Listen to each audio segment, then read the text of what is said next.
The verse is in this past week's Parsha, B'Shalach.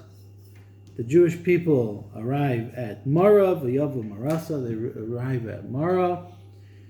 V'lo yachol ishtos mayim mimara. They couldn't drink the water there. Kimarimim, because they were bitter. Al kain karashma Mara. That's why they called the place Mara. Good? Good. No questions so far. Everybody started complaining to Moshe. What are we supposed to drink? The waters are bitter. We can't drink them. Vayitzak el Hashem. Let's go. We'll just start thinking about the pasuk and then we can take our break. Vayitzak el Hashem. Vayireu Hashem. Eitz v'shlach al hamayim. V'yivduku hamayim. Okay. He cried out to Hashem. Hashem instructed him. And he took a branch from a tree. Oh, so this is another Tu B'Shvat connection. He took the eights. No, but really it is. It really is a Tu B'Shvat connection, but we're not going to talk about it. He took this eights and he threw it into the water, and the water became sweet. Sham sam lo choku mishpat v'sham nisahu. There, he gave them chok. We're gonna roll with Chabad's translations over here. Chok, statute. Umishpat, an ordinance. V'sham nisau, and there he tested them. The pasuk says tested him. Nisahu, no, that's plural. Nisau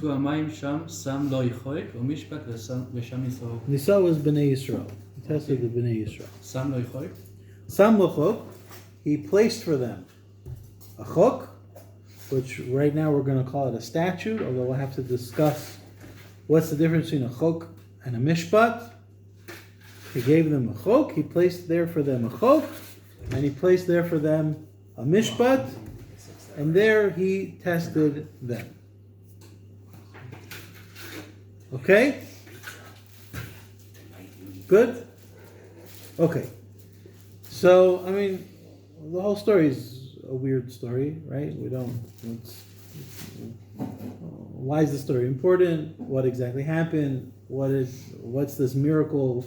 What's Hashem trying to teach the Jewish people? All very legitimate questions. What we want to deal with is the fact that this whole thing happens. The water's bitter, everybody's complaining. There's a miracle. Moshe throws a stick into the water. The water's great. Everybody's happy. And then he says, now we're going to learn Torah.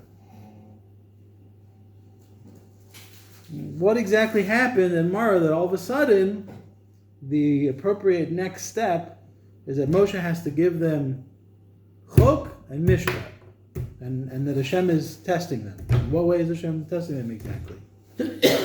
Meaning this is all one verse, right? If you look at the verse, I didn't break up. If you would see they failed the test. It's all one verse, right? Moshe cries out to Hashem. He instructed him. He threw the branch in the water. The water became sweet. There he gave them statute and ordinance, and there he tested them. If you're bitter and complaining, you should learn some Torah and change your attitude. Yeah, maybe. I'm saying that's an approach. Sure. Say that question again. Why bring that in? It's like stuck in the middle of this story, right? The whole story seems to have been about the fact that they were thirsty and they wanted. They're complaining. Fix the problem. And now the water's sweet. Now the water's sweet. Now I got something for you. Here you go. We have more rules. And here's a bunch of rules. Yes. Good. Yeah, so that's what we want to try to understand. And also we want to know what exactly is this. Remember, we're before Kabbalah Torah. We haven't received the Torah yet.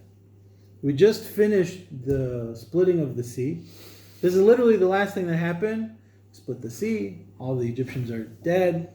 We're very grateful about that. As a matter of fact, we're so grateful. We see the universe coalesce in such a magnificent way that we can't help but burst out into Broadway musical, sing praises to Hashem. And then 3 days later, there's no water. We're upset, and this whole story happens. So we haven't received the Torah yet. So what is this chok and mishpat that Moshe's was giving them, and also It's on Moshe. And also, it is Moshe. Moshe is the one who's teaching it to them. It's not. They're not having a revelation from Hashem. Why is it capitalized? Why is what? Why did they capitalize It's it a over mistake. there? He gave. It came from Hashem. It came from Because Moshe. Moshe because is the one ultimately who when has to Moshe give is it. doing it, it says he cast the small h, right? Yeah, don't be. You don't have to be Medaic H's. Quid pro quo. I made your water sweet, now you do something for me. Okay, approach it. I'm saying it's an approach. Okay. That's Robert De Niro. The other thing is, and I think that this is already right. Reiser was already sensitive to it. Is what is this language of Sham Sam Chok? He placed the chok. What does it mean to like play? What's this language of placing the statute in the ordinance? All right. So those are our questions. What's bothering Rashi? What's Rashi? What's not clear for Rashi in the text that he needs to add this for us to clarify? What's not clear for us? I mean, What these words mean? Which these one? laws. I mean, what they're about to learn is very not so simple. Meaning, why these laws? Like the red heifer. I mean, But that's a question on Rashi. that's a question. That's not what's bothering Rashi, but yeah. That's a question on Rashi. No, it's bothering Rashi is what did he teach them? What does chok mean? What's chok? What's mishpat? Seems to be that's what's bothering Rashi. He gave them chok and mishpat. What did he give them? He didn't teach them how to make chukim. What did he do? What's chok and mishpat? So Rashi wants to answer the question. Okay, so how did Rashi answer the question?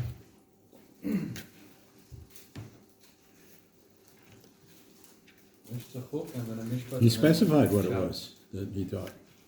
You're going to have to help me out because I'm not following. How did Rashi answer the question? He said he gave them chok and mishpat. Rashi said Shabbos, red heifer, jurisprudence. The red heifer is first focus of Torah and Mishpatim is Loela, Mishpatim, so that makes sense. Where does Shabbos fit in?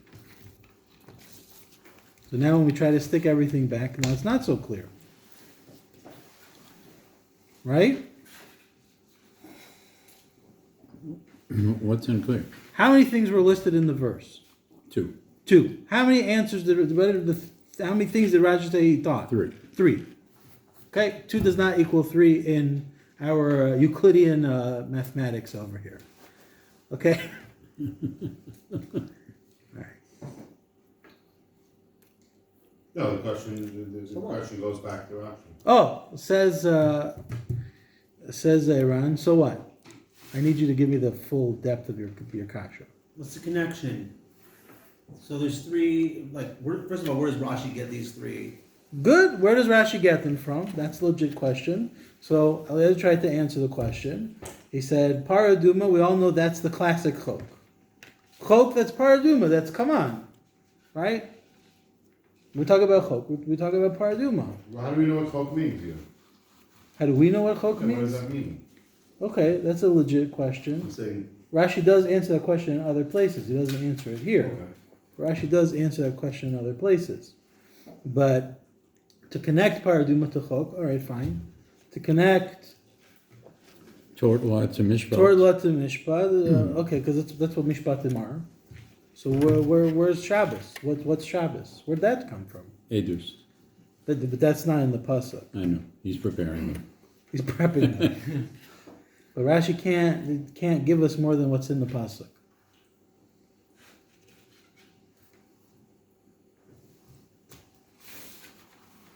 So? Chazal have to be building on a pasuk. I'm saying Rashi's. We In assuming Shabbos, he tested them. you want to say that Shabbos is he tested them, Yeah. even though it sounds like in the verse it's a completely different. He gave them these things, and there's a whole visham, and there he also tested. It sounds like something else. It doesn't sound like what he taught them, and also the Divrei Maskeh and Rashi doesn't include that. For a beginner, Shabbos is it's What? Maybe Shabbos was already intertwined with the giving of the man. We're not there yet. What do you mean we're not there? Of course we're We're at Mara. Then we have to go to Elim, and then we get to Man. This is way before. Not way before. It's Or a the next week. day? It's not exactly a day, but Okay, so you have to prepare them. They're about to get the money. and it's there's it's rules. it's basically it's a few days before Kabbalah Saman. And we see by the man, it's a different question. That's a good question of the Gemara and Shabbos. By the man, it sounds like he taught them about Shabbos there, which is itself a question. Wait, I thought we taught them Shabbos at Mara. We taught them Shabbos at Mara. Why by the man did he have to tell them they can't go out and collect the man? It's in itself a question. This is complicated. But Judaism is complicated. All right. Yeah. Okay. So that's right. Rashi. We have two things in the verse. Rashi gives us three answers. Right. That's good. It's a good Jewish sale. Only two things. Somehow I came out with three. That's Rashi. We don't know how Shabbos fits in. We understand how red heifer fits in.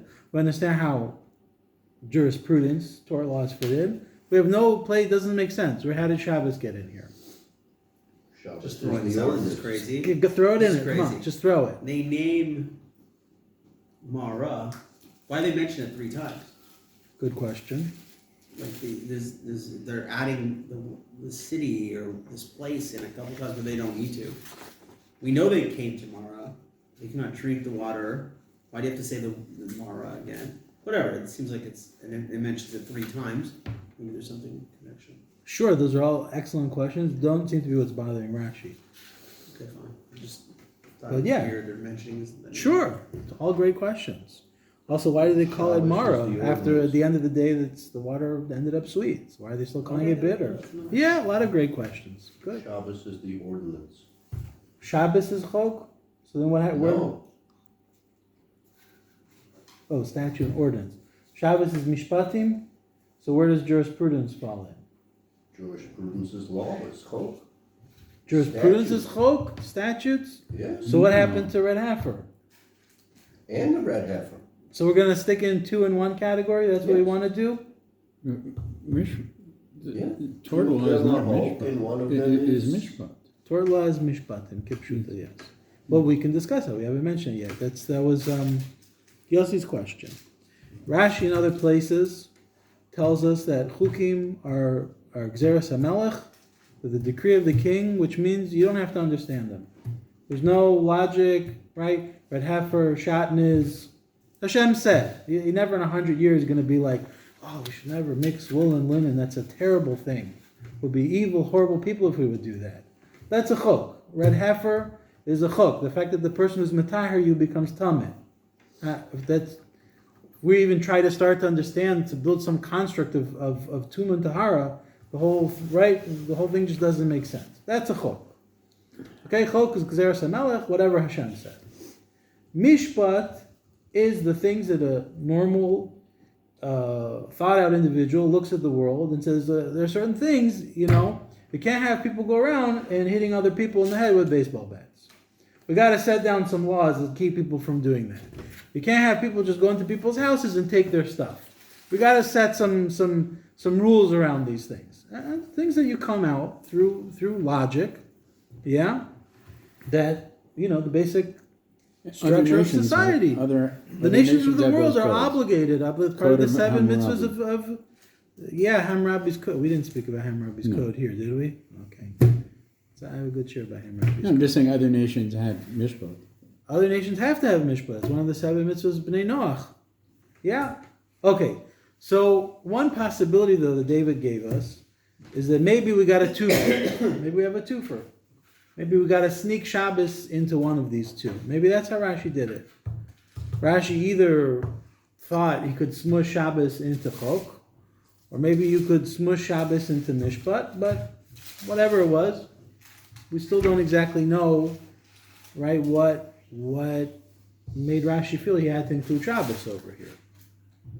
In a certain quality, it's interesting. In a certain quality, Shabbos has qualities of all 3. Shabbos has, what's all 3? We spoke about we 2. haven't mentioned Davis, but it in fact has qualities of mishpat. It has qualities of chokim, Yeah. and it has qualities of edus as well. Okay, good. So we're not going to see it special. now. Not going to see it now. The Maharal says a similar idea to what you're saying, not here, but in Parshas V'etzchana. Okay, which we're going to see Parshas V'etzchana quite a bit, and right over there he says similar idea. Okay, let's look at the Gemara, because we said that Rashi doesn't just make stuff up, Rashi builds on Chazal. So let's look at Chazal and see if we can understand where Rashi came from. The Gemara is in Sanhedrin, right? Daf Nun Vav, also known as Daf Nu, Folio B. 56, Folio B. V'hatanya. We learned, Amud Beis. Folio B. V'hatanya. We learned in a Brisa. Eser mitzvos nitzavu Yisrael b'Mara. The Jewish people received 10 mitzvahs at Mara. Okay, there's a real fire sale going on. Sheva shekibla lehem b'nei Noach. The 7 that the b'nei Noach already had received upon themselves. V'hosifu alein dinin v'shabis v'kibud av'eim. And on top of that, Moshe gave them 3 more mitzvahs. Which 3? Jurisprudence, Shabbos, and honor thy mother and thy father. Not like Rashi. What's the proof? Din and Dichsiv, where do we see? Because jurisprudence, as it said in the verse, Sham Samlo Chok u'Mishpat. Mishpat. Mishpat is the laws, the rules, the jurisprudence. Great. Shabbos v'kibud av'eim. Now this is going to be an interesting one. How did Rashi know? How did Chazal know that he taught them about Shabbos and honoring thy mother and thy father? Dichsiv, because it says in the verse, Asher tzivcha Hashem Elokecha. Okay? That in Dvarim, the book of Deuteronomy, in the book of Deuteronomy, in Parshas V'eschana, we have a second recounting of the 10 Commandments. In the second recounting of the 10 Commandments, by the mitzvah of Shabbos and by the mitzvah of honoring thy mother and thy father, it says, thy father and thy mother, it says, like I commanded you. Kasher tzivcha. And remember, this is the 10 Commandments. So, where does Hashem command us? This is the first time we're getting commandments. Right? Other than Egypt, where we got Rosh Chodesh, Mila, and Pesach, and some of the mitzvahs of Pesach. But, says Rav Yehuda, Rav Yehuda, Kasher tzivcha b'Mara. Like I commanded you, and in Mara. It's the one place where we know that they got some extra mitzvahs. Between leaving Egypt until they get to 10 Commandments, we know there's that window where they got some extra mitzvahs. Rav Yehuda says, Mara, that place, that's kasher tzivcha. I already commanded you when? At Mara you got kibud av'eim and you got Shabbos. Okay.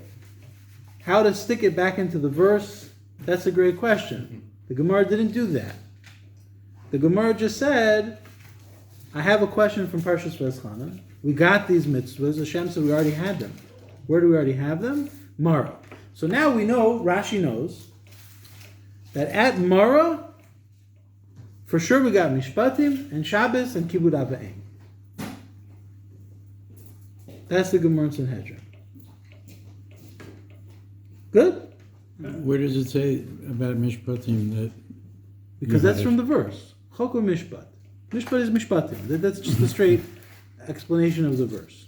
But he's very specific about which Mishpatim. He says Dini. What? For monetary laws. He's not making a reference to the B'nai Noach laws? He said there were 7 mitzvahs of B'nai Noach, which is itself an interesting question. Where do we see that they received the 7 mitzvahs of B'nai Noach at Mara? That the Gemara didn't even bother asking that question.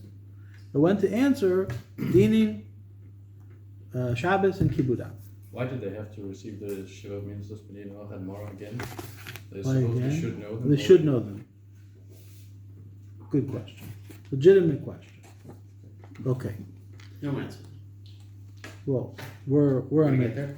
we're focused over here. Oh, okay. We got to get to the Maharal. Can't leave him waiting for us in Prague. He's got to join us in Carmiel. Okay, the Mechilta. The other source that mentions this is the Mechilta. The Mechilta of Rabbi Shimon Bar Yochai. Over here in our Parsha, in our Pasuk, Sham Sam Lo Chok Mishpat, Chok Ze Shabbos. That's an answer to. We should all be everyone should be very excited right now. Chok Ze Shabbos. It's more chok than mishpat. The Mechilta says Chok is Shabbos. Shabbos, we know for sure they learned it because that's what it says in Deuteronomy over in Vayeschanan. And where do we know it from the verse? Chok, because it said Chok. Chok is Shabbos. Umishpat ze kibud av ve'ein. And mishpat is kibud av ve'ein. That doesn't simplify things at all. Well, we got here now Shabbos and kibud av ve'ein. That's Diva Rabbi Yeshua. Rabbi Lazar Modoi Oimer. Rabbi Lazar Modoi comes along and he says, Chok elu ha'arayos. You know what chok is? Chok is sexually immoral behavior, sexually forbidden acts. And he has a proof. He's going to bring a verse that those are called chok. Ushmartem et mishmarti levilti asot mechukot hato'evot. We know that to'evot are sexually prohibited behaviors, right? Abominations. Ushmartem mishmarti, you guard my guardings, to not do these chukot, these statutes of abominations.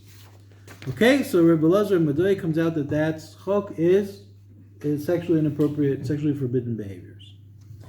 Mishpat elu dine onsin v'dine chavalos v'dine knasos, and he says mishpat is, we mentioned specific types of tort law. It's interesting why specifically these, but going back with our standard sort of mishpatim things. Okay, so now we had some questions, we got some answers. We'll also come up with more questions, but let's at least answer what we can answer. How do we know that Shabbos was at Mara? Because Kasher Tzivcha. Because of the Vayeschanan. How do we know Mishpat was at Mara? Because it says Mishpatim. So Shabbos and Mishpatim were good. We also know that Kibbud Av Ve'ein was taught at Mara. That Rashi didn't mention. This is a new question. But Kibbud Av Ve'ein, Mishpatim, Shabbat. what? Shabbos. Thank you. Paraduma. Paraduma, It's not here. nowhere to be found.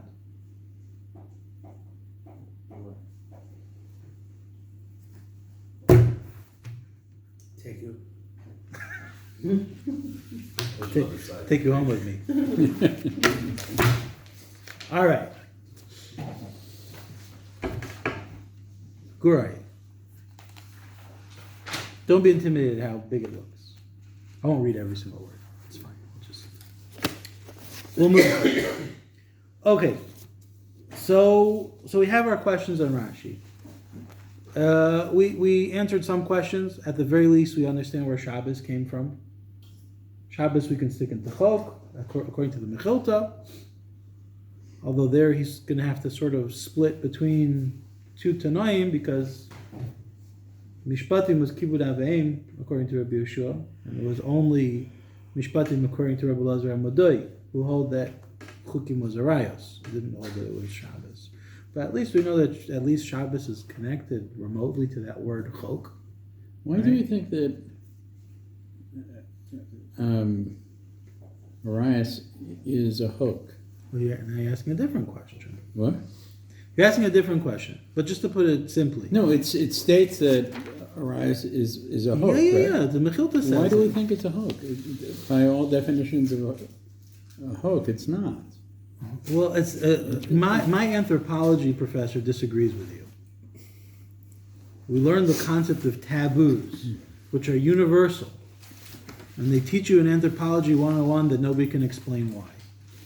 As a matter of fact, it would seem very logical that you should have relations with your relatives. You know them already. You know them already. You're know creating the a strong parents. social group. You know, right? It's what happens in the wilderness. So nobody says, "Are you my aunt?"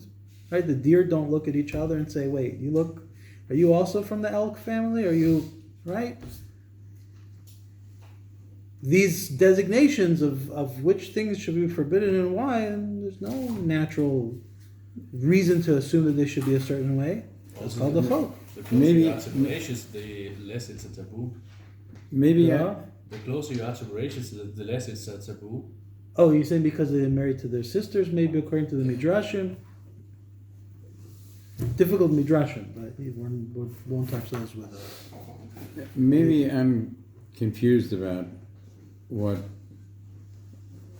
mishpatim are, but I thought that mishpatim are things that we understand required for a stable society. Yeah, you come to the conclusion that Adultery- it's the right thing to do. Adultery is not healthy for a stable society. According to Plato, it's great. Read Plato's Republic. And it didn't work out very well. Well, he didn't try it. They didn't give him a chance because nobody wanted to be castrated. But in Plato's Republic, all the wives are shared, and you put them in social groups, right? These are the blue-collar wives. These are the white-collar wives. What's the problem? What's this concept of one wife for one person? Plato didn't agree with you, and he was a pretty smart dude. I wasn't. Okay. I'm going to be quiet. Okay.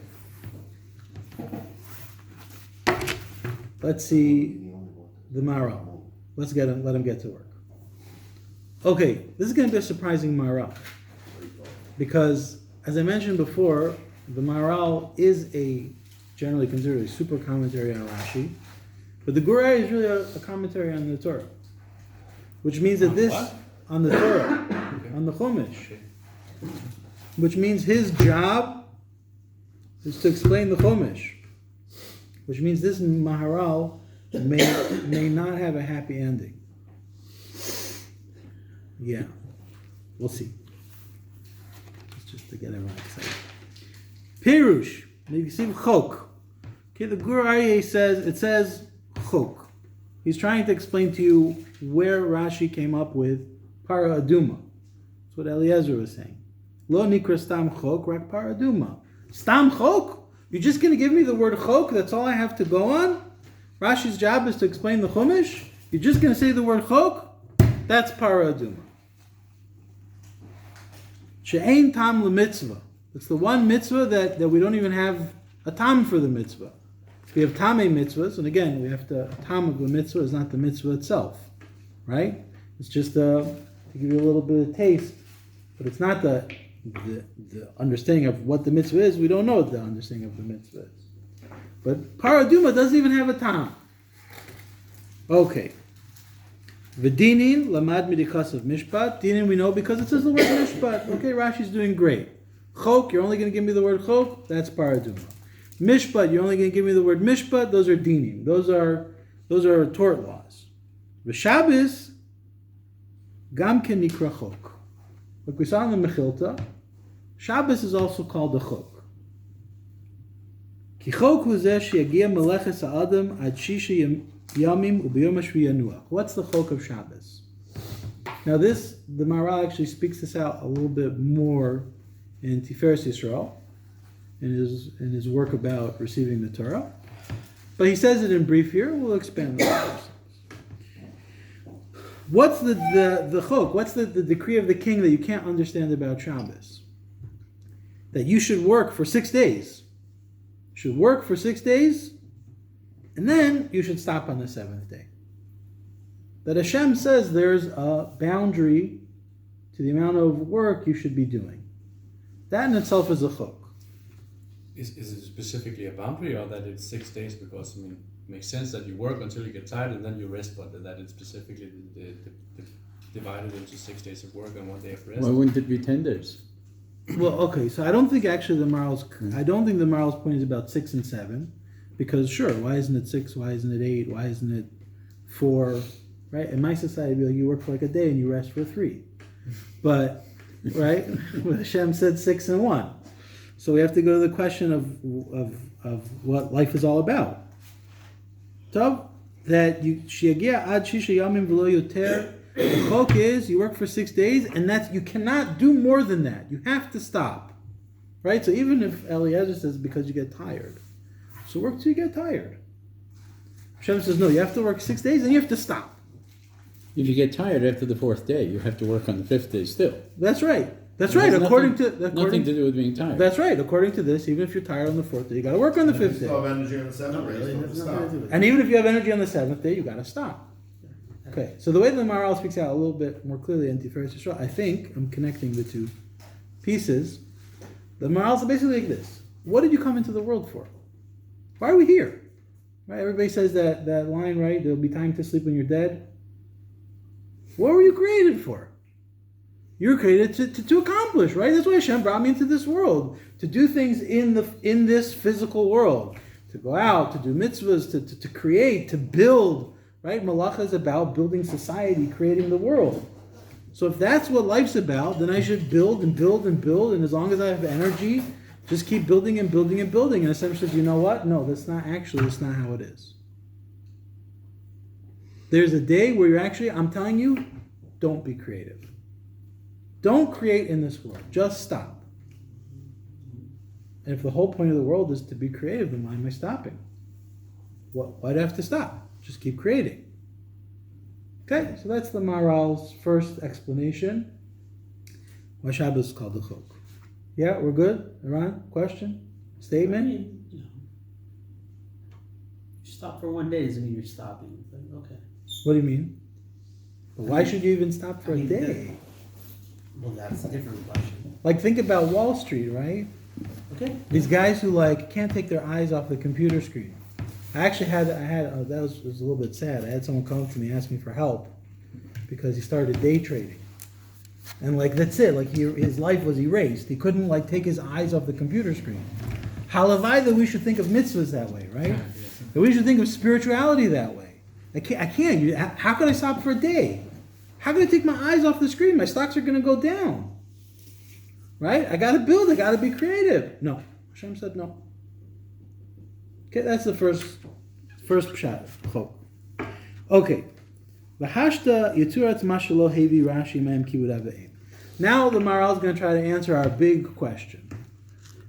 Every source that we saw, both the Gemara and Sanhedrin and the Mechilta, mentioned that they received kibud avim at Mara. More than that, it's based on a verse in Vayeschanan. The same source that we know that they got Shabbos at Mara.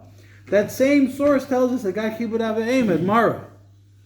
So how is it that Rashi is just ignoring kibud avim?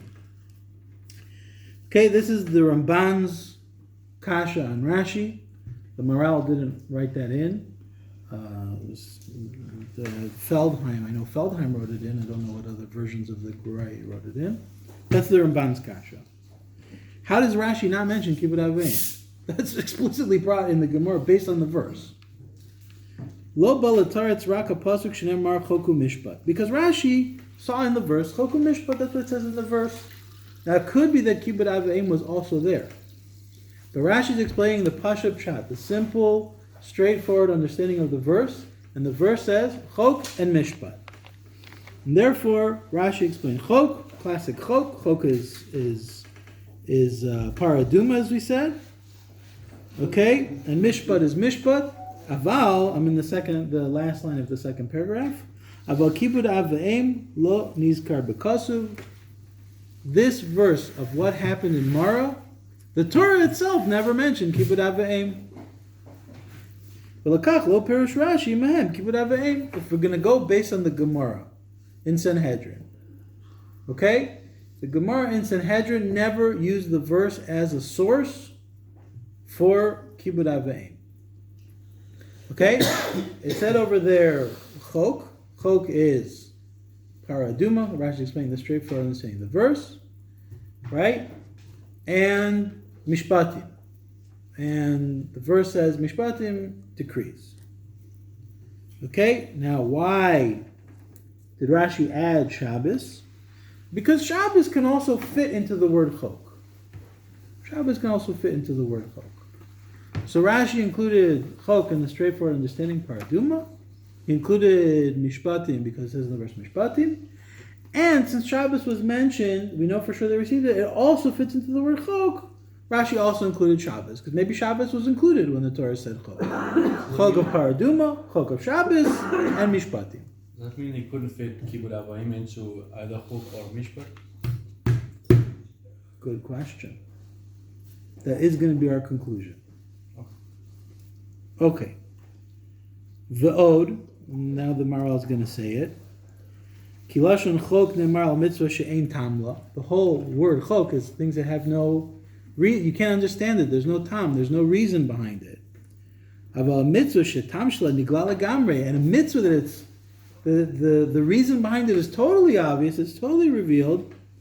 Ein shem chok alei. You can't call it a chok. Lefichach kibud avim she'tam mitzvah mavur ein ze chok klal. You can't call kibud avim a chok because it's obvious. It's obvious to everybody that they should honor their parents. Afilu lo nichtav b'Torah adam yodeh ma'atzmo lechabed av v'imo. Even if the Torah never said it, every person would know. He doesn't bring it here. He brings it in Vayeschanan. The Maharal says that if you look at the animal world, you look at nature. He doesn't even want to go so far, right? He says that kibbud avayim is a fourth category of mitzvahs called teva. Because every animal in the animal world stays close to its parents, and right, there's a connection between the children and the parents.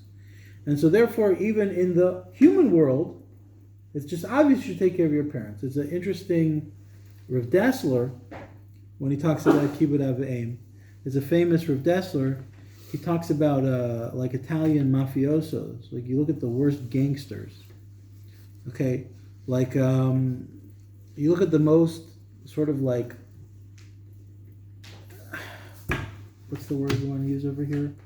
The least refined, most sort of coarse individuals. And even they're taking care of their mothers. Mafiosos are killing people in the street. They make sure that their mom has a nice Cadillac. Okay, we're not putting them on the same level of mafiosos, but you know, athletes. You look at athletes, not exactly the most refined people on the planet. Some of them are not making a right. You can be a refined athlete. Some of them went to good fine universities and got degrees and did positive good things with their lives. Right? Bill Russell, who just passed away, was a tremendously refined individual. Did a lot for civil rights in America. But even the most coarse, not those guys. The guys who are whittling away their success on all sorts of inappropriate things, what's the first thing they do? Take care of mama. Got to buy mama a house. Got to buy mama a house and a Hummer. Unless if they're Marxist and they actually deliberately want to cut off family ties. Okay, so no, so we're not talking about yeah. So that's already good. That's already being a uber chacham. That's already going beyond your nature. I'm going to work against my nature because my nature is detrimental. But kibbud avim is so natural. The whole. It's obvious. Everybody does it. Like you can't call that a chok. It's for sure not a chok. One of the 7 Noachide laws. Kibbud avim doesn't need to be a law. A law is But the 7 Noachide laws are the same thing. Everyone would look and say, "Oh, we shouldn't do that." Is that true? Yeah. Is it? I mean, first of all, Not necessarily, why? yeah. First of all, a rayos, right? Sexually inappropriate behavior is also part of the Noahide laws, meaning adultery. We just said that adultery seems to fit under the category of chok. It's not so obvious. Rabbi Yonasan Wasserman said that you should actually be able to figure it out yourself. Adultery. No, the Sheva Mitzvahs B'nai Noach. The 7 mitzvahs B'nai Noach. This is going to be a longer conversation about But how adultery is exactly also kidnapping. did Hashem. It's a form of kidnapping as well. It's described that way Okay. as well, and that is a crime. We also have in the 7 mitzvahs B'nai Noach not eating the limb from a live animal. I was told by a friend of mine that the best fishing trip he ever took, they went to the Gulf of Mexico, and they caught the tuna right out of the water, and they start carving it up while it's still flopping around, and that's the tastiest tuna you'll ever eat. Okay, it happens to be that according to halacha, that's not called Ever Minachai, because Ever Minachai is connected with Shchita, but again, that brings up the same question. If there's some sort of logic that you shouldn't cut a limb off of a living animal because it's a horrible, terrible thing, then how come the Torah says, go ahead and cut up a fish while it's still alive? That's not a problem. And you could even eat it. The Rabbanan, it's they put it under, and the Gemara in Shabbos says that you shouldn't do it because it's disgusting. But it's not under the prohibition of Ever Minachai. Like, don't eat live crickets. That's a good, important one for you. On the next family simcha, grasshoppers, crickets. When they put when they lift up the cloche, and all those live grasshoppers are there, you have to tell them, I'm a refined individual. Please put them in the freezer or in the oven, or I won't eat them. Okay? Okay. No, you can't eat it live, can you? That's what we're saying. According to there's no Ever Minachai. You could pop a grasshopper live. I don't know how pleasant it would be, but A gourmet dish in Japan I'd be fine with it. is called ticklish shrimp. What? A gourmet dish in Japan Yeah. translates roughly into the phrase ticklish shrimp. Tickle the shrimp. Because they're alive going down your throat. Yeah, sure. They eat a lot of live stuff. So I don't I don't know. So you're saying kibbud avim is a natural, whatever. Maybe not. I don't think it is in the wild. When an animal gets too old, it's not welcome anymore. Are you saying the parents? You know, young animals. I mean, it happens in our society, unfortunately, also. Yeah, absolutely. Yeah. There's very little kibbud avim. All right, we can open it for a panel discussion. Well, that could also be societal, but okay. Good. So we know that the paraduma is chol gamur. That's how Rashi took it. Okay, we're in the 4th paragraph. Okay, so up until now, we basically established that Rashi is explaining the simple understanding of the verse. Chok is paraduma, mishpatim are mishpatim, kibbud av ve'ein doesn't really fit either. Not only that, it's so obvious we can't stick it under the category of chok at all. That's why it's not here. Good. So now the Maharal has to shift to the next question. V'im tomar v'kol ze kasha lama lo hiskar kasu v'mehem kibbud av ve'ein. Let's not ask on Rashi. Let's really ask on the pasuk. If really, right? We just said everything was given by Eschan, and we said these both came at Mara, also kibbud av ve'ein, and also Shabbos, and Rashi only explained the ones that fit under the word chok. The Maharal says, okay, so why didn't the verse here by Mara explain kibbud av ve'ein? It's not like Hashem's printer ran out of ink. Like, what would have been the problem to add one more mitzvah if that's really when it happened? Says the Maharal, Yesh lomar hainu shetira, it's Rashi. This is what Rashi was, the deeper explanation of what Rashi was answering.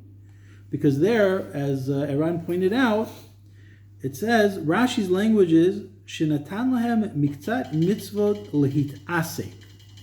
He gave them a few mitzvahs to busy themselves with. Which, that's interesting because we didn't see that in the Gemara and Sanhedrin. We didn't see that in the Mechilta. Rashi has this whole different understanding of what's happening at Mara. That the reason that they have to get these mitzvahs is because they need something to keep them busy. Right? But then kibbud av ve'ein is not necessary because it's obvious. Well, because the whole point is that it's learning. Kasher halchlu shloshim. So Ratzel Omar, he's going to explain what he means. Kasher halchlu shloshim zamim below Torah. They went 3 days without Torah. Kemoshe darshu zichron levracha, as our sages teach us in the Gemara and Bava Kama in Daf Pei Beis Amud Aleph 82 folio A. Al pasuk v'yelchu shlosha yamim below mayim. They went 3 days without water. So we're coming off the big high of Kriyas Yam Suf, and we have our Torah. We have the Shira Shel Yam. We have this amazing outpouring. We've seen living Torah. We're connected to Hashem. We're on this tremendous high, passionate level. And for 3 days, what do? We just walk. And because they didn't do anything with it, they didn't learn Torah for 3 days, they got grouchy. That's what Chazal say. And because of that, They didn't have Torah yet. they didn't have Torah until Mara. In Mara, they didn't have. They got upset. the Everything was Torah. bitter. Nothing worked. They were upset with Moshe. And Moshe says, guess what? I'm going to teach you Torah. Because Chazal connect that these 3 days of not having water, it's also literal, but also figurative. That because they weren't connected to their spirituality, right? This is the whole idea. If you get some sort of spiritual high, and then you go pop You had no yourself... Torah? You had Abraham, Yitzchak, Yaakov learning Torah and like really no Torah. All right, good. 1 second. You come off this big spiritual high, and then you're going to go home and you're going to sit in front of your WhatsApp, right? And you're going to... What happens is you get frustrated. You have all these kochos and you didn't do anything with them, then that actually rattles a person. Because inside, you understand that those big moments of inspiration, you're supposed to do something with them. But you didn't do anything with it. You squelch them. And that gets a person very frustrated in life. Okay. Ask the question again. They had yeshivas. Oh, that you should. So good. But not in Mitzrayim. But not in Mitzrayim. Well, they had something in Mitzrayim because they kept their names, they kept this. Good. They were like in their own community. Right. That's Fiddler on the Roof, right? Study philosophy. Tradition. They had these traditions, and those traditions allowed Hashem to be able to redeem them because they didn't get lost amongst the nation of the world. They were able to maintain their Jewish identity. But there was clearly a tremendous lack of limud Torah. They didn't have Torah. They weren't learning Torah. At the end of the shiabud of the slavery, the whole Goshen project was gone. They couldn't connect to. They couldn't even hear Moshe trying to inspire them because they're so overwhelmed by everything that they were dealing with. Okay, so Moshe comes along and teaches them Torah to keep them busy. So they'll have Torah. So what is it? Why are these the things he teaches them? Lefi shehem halachos gdolos ma'od. These are very big halachas. Now I'm going to move it along a little bit quicker, but why are they big halachas? Shabbos is big halachas. Ki yesh lo halachas rabbos ma'od l'Shabbos. Shabbos is tremendous amount of halachas. There's a lot to learn when a person wants to learn Shabbos. So Moshe gave them some Shabbos. Keep yourselves busy. Here's some Shabbos. Para aduma. Paraduma, even though Paraduma doesn't have a lot of halachas like Shabbos does, however, that's amok mi imtzeeno, right? He brings a pasuk from Koheles. Koheles is Ecclesiastes.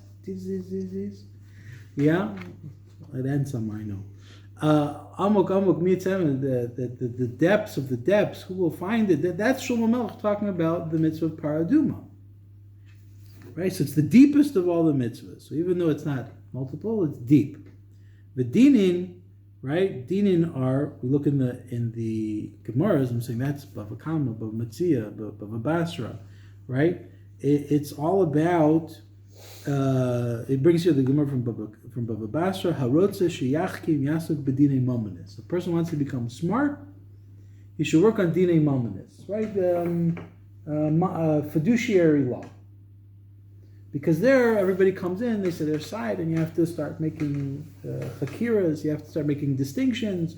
When you set the contract, did you say it in this language? Did you say it in that language? Did he understand? Was there societal sort of agreement around this thing? Right? So now, the Maharal wants to say, okay, if the whole thing's all about learning, now Rashi's very beautiful. Because my whole job is that you guys don't understand how to take inspiration and to connect it to learning. So I'm going to give you the basic building blocks of learning. Why are these the basic building blocks of learning? I'm going to give you the deep svara, that you have to keep thinking about it and thinking about it and thinking about it, and there's no end to how deep you can go. That's paraduma. I'm going to give you chakiras, right? You have to have sharpness. You have to make all sorts of distinctions, like this way and that way. Is it like this or like that? Is it like this or like that? Right? Economics. Is it like this or like that? Is it like this or like that? And then I'm going to give you Shabbos, which is just laws and laws and laws and laws and laws. And this is the tamtzit, it's the concentration of Torah learning. So Moshe Rabbeinu gave them the three things, according to Rashi, right? Rashi is departing from our Gemara, which are like the concentration of Torah learning. You go deep, you go clear, and you go broad.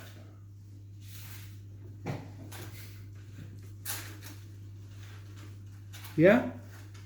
Just thinking about from when did the Bnei Israel, when were they allowed to study Torah like Jews? Oh, yeah, it's okay. That's the whole Parshas of There's an entire sefer dedicated just to that, just to those types of questions. It's called the Parshas Drachim by Rav Rosanus. That deals with the question of how to look at the Jewish people before Kabbalah Satar. Okay. Good. So these three things are the totality of how we have to look at Torah. Okay? He has a different perush he brings over here. If you look at the Maharal and V'eschanan, he says something else. He doesn't go on the words in Rashi on he's asku b'hem. He goes on the fact that it said v'niso, that Akash Baruch Hu tested them. And he said these are the three types of Torah that test a person. That's why we didn't mention Kibud Av V'Ein, because it's not a test for a person. People want to do it. But each of these three have their own type of test. Right? That Paraduma has its own type of test. That do it. Why? Hashem said. Because I said, that's why. That's why you do it, right? That's like every kid's favorite answer. Because I said, that's why. Right? That's the type of test. Shabbos has like some svara to it. Like once Hashem reveals the svara, you can start to understand the svara. So that also has, like, it's not really my svara, it's a little bit Hashem's svara, and I have to accept Hashem's svara in order to build on my svara. That has its own type of test. And then Mishpatim, the test of Mishpatim is what happens when you come to a different maskana than the Gemara. I understand. This is stuff that I should be able to understand. And my svara came out differently. I came to a different conclusion than the Gemara came out. So that's the test of Mishpatim.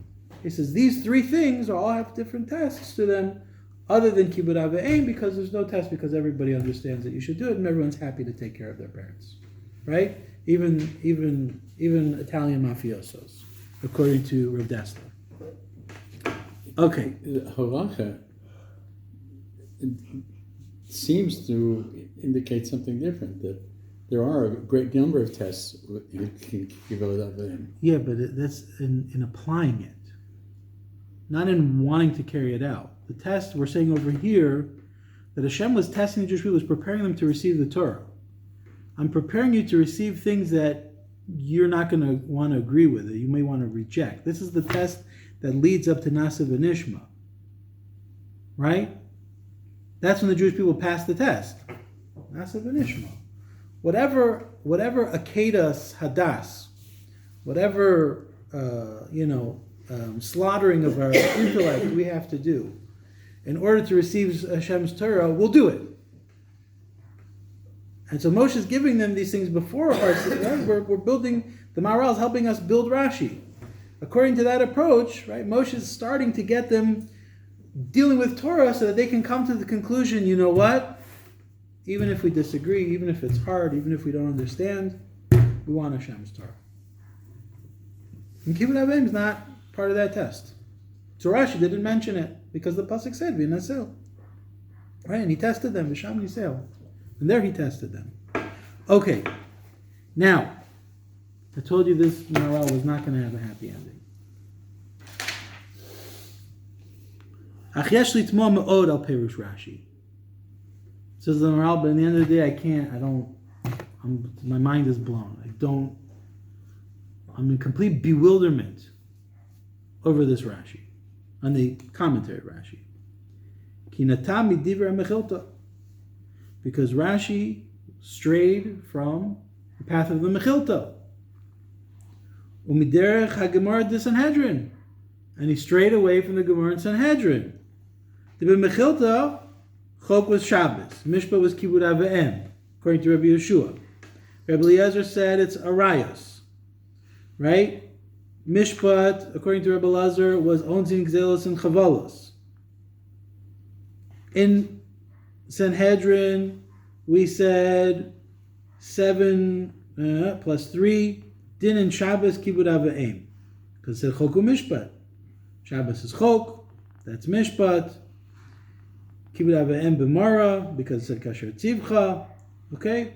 All of these things, at no point did the Gemara mention Para Aduma.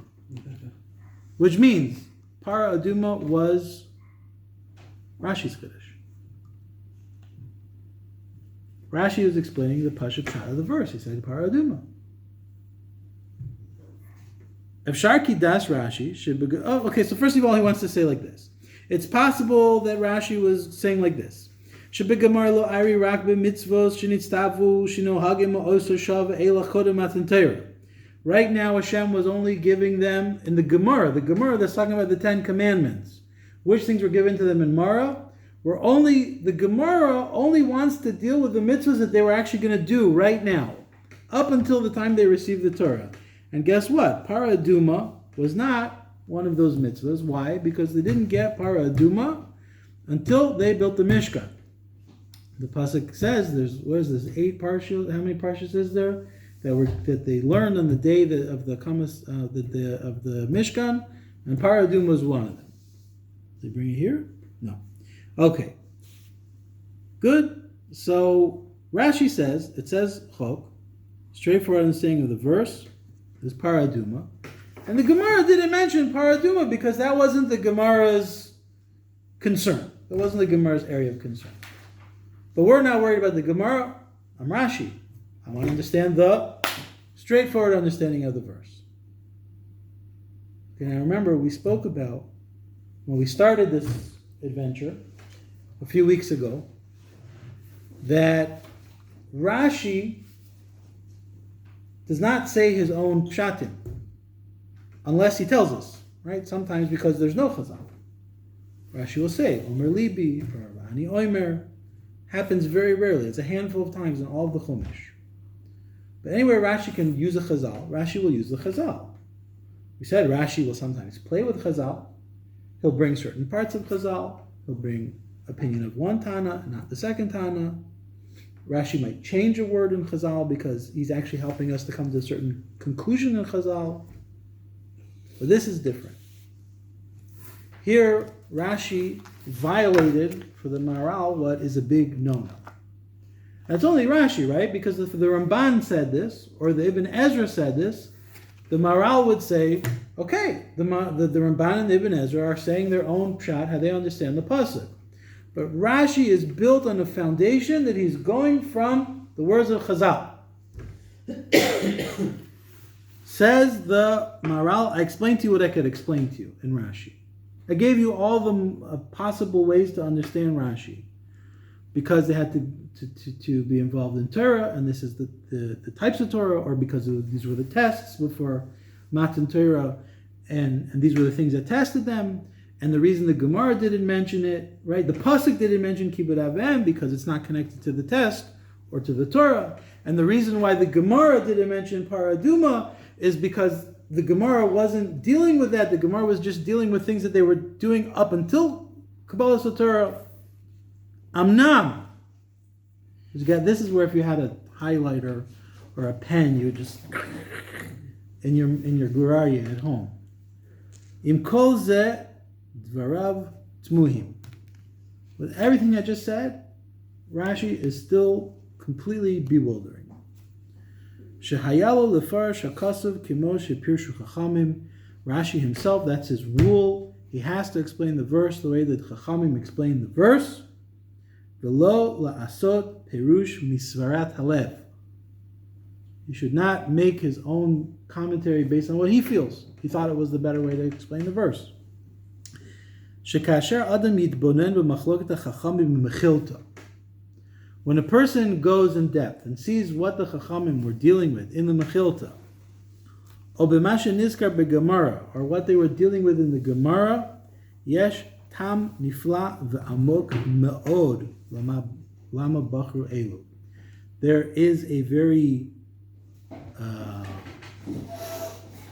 wondrous and deep reason why they chose these mitzvahs and not para aduma. Not para aduma. V'hakol b'chachmo b'haskel, everything that our sages did was with wisdom and with enlightenment. All right. Ve'ein la'arich b'makom hazeh pirush of mechilta. So I'm not going to talk about the mechilta here. It's not the place for it. That wasn't the point of why we brought all this. The Rashi nata midivrei chachamim. Rashi strayed from the words of our sages. Zal zichron levracha, blessed memory. The hosif aleim in Rashi. Here's the big sin. He added to the words of our sages. Vegara harbe. The Maharal makes reference to the concept we said, the Chazal say by Adam Rishon, by Chava, Kol Mosif Megareya, that anytime you add to the words of Hashem, you're really subtracting. Rashi added to the words of Chazal, and by doing so, he actually took a tremendous amount away from the understanding of the verse.